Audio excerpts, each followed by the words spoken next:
Zasebnost posameznika je, žal, pod vedno večjim vprašajem.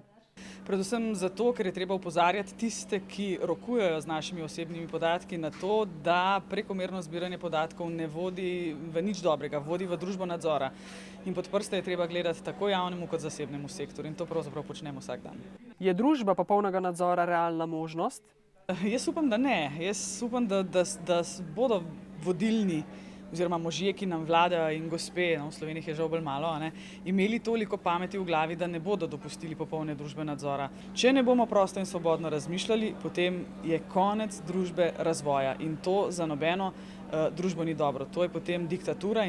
Predavanje Nataše Pirc-Musar je sicer potekalo na novomeški ekonomski šoli, višji strokovni šoli, ki je sicer nedavno ustanovila svoj alumni klub.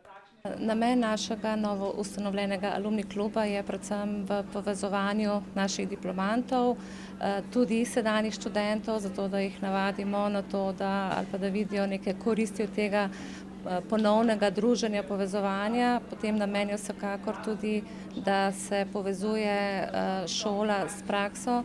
Govora bo o aktualnih vsebinah, pomenu vseživljenjskega učenja in novostih v njihovem poklicu, dodaja Finka Grubačevičeva.